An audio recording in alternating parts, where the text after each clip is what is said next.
Buenas tardes, mi nombre es Marolyn Urango Bueno, estudiante de Administración de Empresas, tercer semestre, modalidad cuatrimestral, a distancia en la Universidad Uniminuto de Dios, sede Zipaquirá. Hoy les vengo a hablar del modelo de desarrollo dominante y las implicaciones que este ha traído a lo largo de su historia en nuestros días. Empezamos en el siglo XVI, en la época del descubrimiento, donde España y Portugal eran las grandes potencias de ese entonces.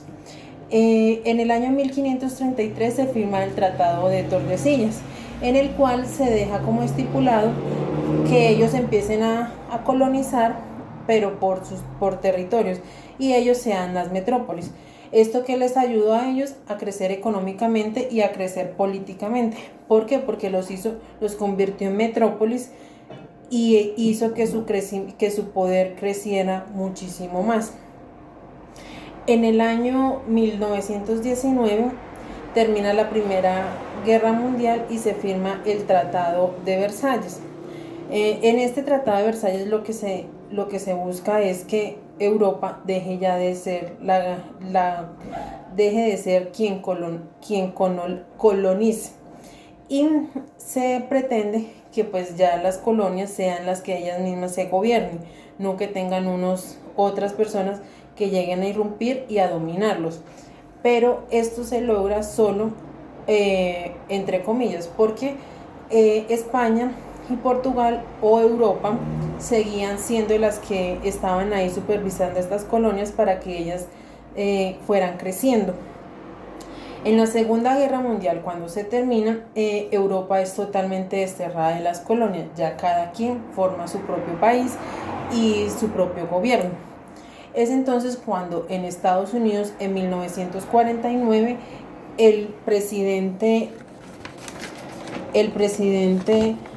Truman es posesionado y este implementa el modelo económico de keynesiano. En él se busca que el Estado sea quien dé como una inyección de economía para que el Estado surja y no dependa de otros para que se desarrolle.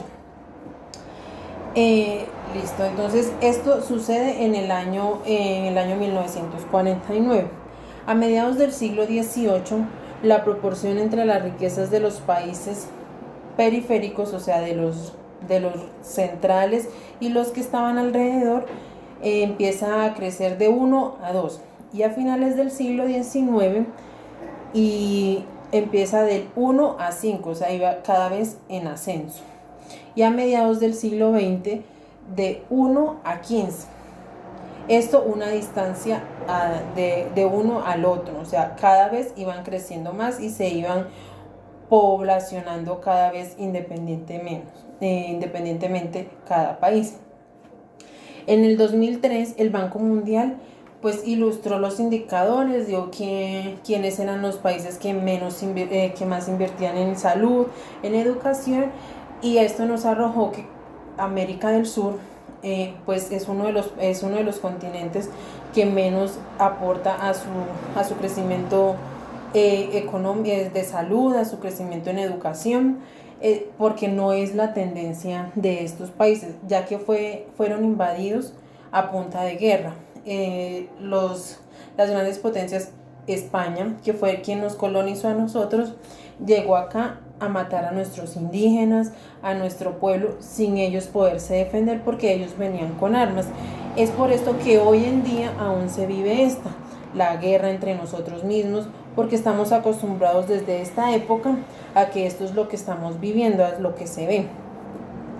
Me parece muy chévere el video que nos puso la profesora de desarrollo económico a ver de mi abuela Grillo, donde también se ve más o menos lo que ha estado hablando, que las grandes potencias, las personas que tienen dinero son las que tienen más crecimiento. En cambio el pueblo es el reprimido, el oprimido y el que se deja gobernar hasta que uno dice ya no más, y resulta que ya salimos y nos queremos rebelar, pero a veces es demasiado tarde porque ya nos han robado, nos han ultrajado y nos han quitado todas las riquezas que hemos tenido. Es por esto que es bueno saber a qué norte vamos, qué es lo que queremos y no dejarnos engañar por las políticas que hoy en día se nos están presentando. Es mejor enterarnos desde antes para no sufrir el después.